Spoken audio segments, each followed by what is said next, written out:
Chapter 6. Losing Hope, Then Finding a Glimmer. There were times when I searched actively for my mother, like when I got a new idea or a possible lead. Then there were times when I ceased to search. It was during those inactive times that I felt weak in my hope, like there was nothing more I could do, as if I was never going to find her.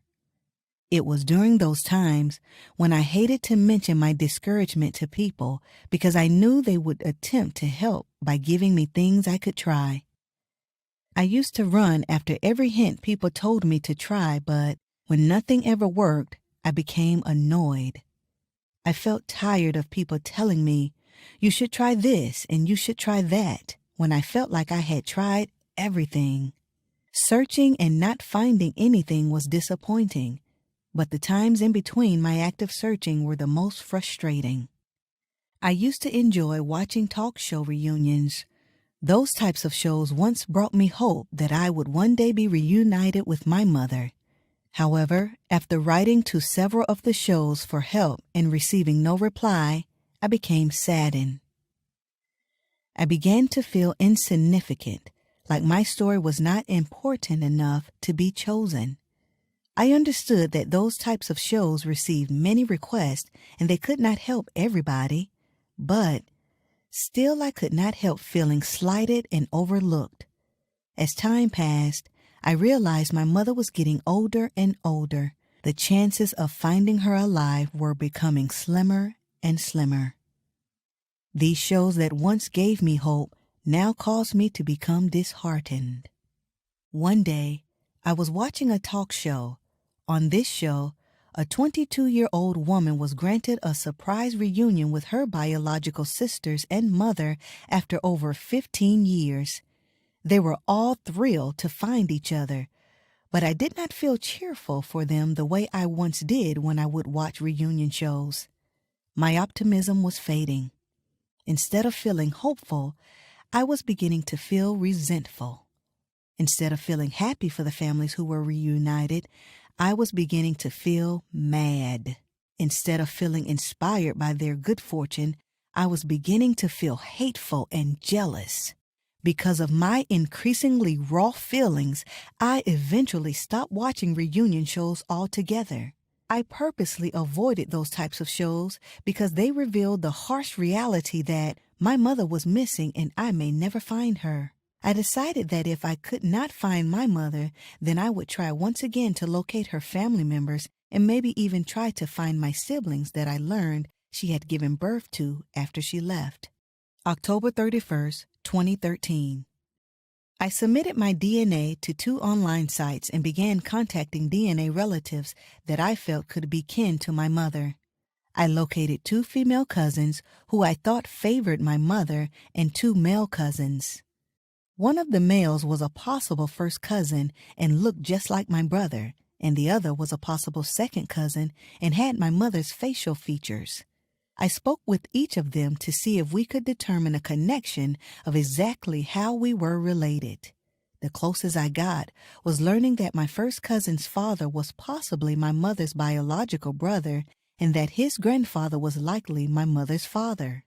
It was a good feeling to find cousins related to my mother in some way, but I was still feeling hopeless about finding my mother. December 17th, 2017. I received a phone call from a longtime friend whose mother left her when she was 2 as well. She told me about a television reunion show which specialized in cases like hers and mine's, in which the person seems impossible to locate. She said this show had reached out to her with the hopes of finding her long-lost mother. In her excitement, she asked me if I was still looking for my mother. I told her I had lost all hope and was not interested in even considering making any more efforts to find my mother. I told her I had done absolutely everything in my power to try to find that woman and had zero motivation to try anything else. However, I wished her much success in finding her mother. Believing my mother was nowhere to be found, I continued searching for my siblings. While looking for them, I began thinking back about my friend's phone call. I realized her hope actually rubbed off on me enough to consider going online and watching the reunion show that she had received the phone call from. Even though reunion shows had made me feel unhappy in the past, I mustered up some courage and began watching some of the episodes. While observing the excitement of people who found their long-lost family members, in particular their mother, I felt so very jealous of them. I felt like their reactions of shock and happiness were fake. I just did not like those people because they had finally found their birth mothers while my mother's whereabouts were still a mystery. I just did not feel like finding my long-lost mother would ever become a reality the way theirs had. As I continued watching episode after episode, I felt amazed while witnessing people finding loved ones who were over 80 years old, which was the age my mother would be. A very slight glimmer of hope crept inside my heart all of a sudden. I began to wonder if maybe it could be possible for me to find my mother. I found an application on the show's website, filled it out, called the show, and intended to send it, but I never found the courage to actually do it. I was afraid of my hopes getting crushed once again. In the meantime, I continued searching for siblings. I even located an investigator to try to find my siblings. It was rather difficult, however, because I had no idea what my siblings' names were. Furthermore, I did not know anyone who could give me even a clue of what their names might have been. February 2nd, 2018.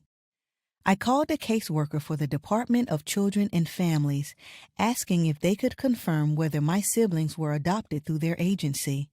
I spoke with Elsie, who asked me for my mother's name and any information I had about when my siblings were born and what their names might have been. I gave her approximate birth years based on what my grandmother told me back in 1974. I did not know their first names, but I told her I believed their last names might be the same as the new last name I found for my mother. She told me she would research their databases and follow up with me by email with the results of her search. 1 week later, Elsie sent an email advising me that I may be able to request a copy of my siblings' original birth certificates, not their adoptive birth certificates. About 1 hour after that, she sent the follow-up email that she had promised. Her email stated that she was not able to determine if my siblings were adopted through their agency based on the information I provided. She told me that if I found out their exact names and dates of birth, to feel free to contact her and she would check the databases again with that information. At the end of her email, she provided some resources that she thought might help me in my search. Among those resources were the Department of Health, a few online adoption databases, and some online DNA testing and genealogical services. I responded to her email thanking her for her help.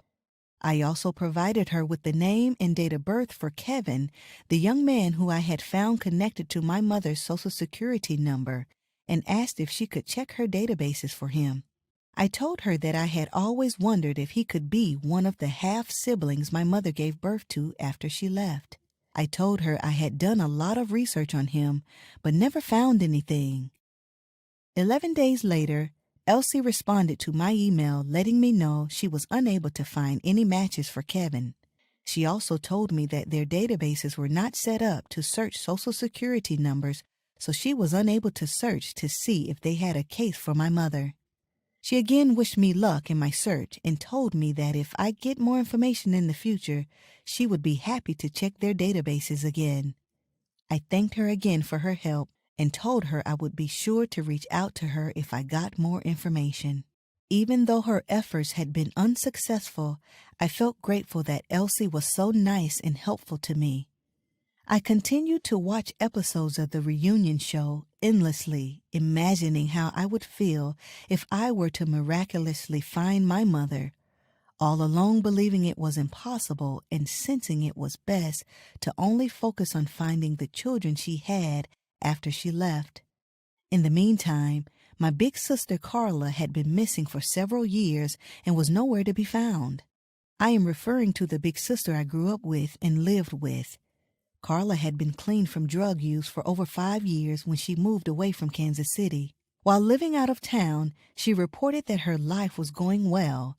She was even providing counseling to other drug users. The last time I saw her was when she had come to Kansas City for a visit. She looked beautiful, wearing a stylish red two-piece skirt suit, a shoulder-length wavy hairstyle, and evenly applied makeup. We went to church together and ate dinner at a restaurant afterwards. She came to my house where we talked and looked at pictures. Carla loved pictures. After she returned to her home state, we talked on the phone a few times until suddenly her phone service was disconnected. My siblings and I lost contact with her for about 4 years. Finally, I located her daughter, my niece, and she did not know where her mother was. Apparently, Carla had come upon some very hard times and did not feel like she could ask anyone for help. She became homeless at one point and eventually went missing. She was a great sister who had always been very kind and loving towards me. I feel sorry for the adverse turn of events in her life, and I often wish I could have done something to keep it from happening. It has been well over 10 years since she has been lost. Every once in a while, I would do searches to try to locate her. If you enjoyed this story, please like this video and subscribe to our channel.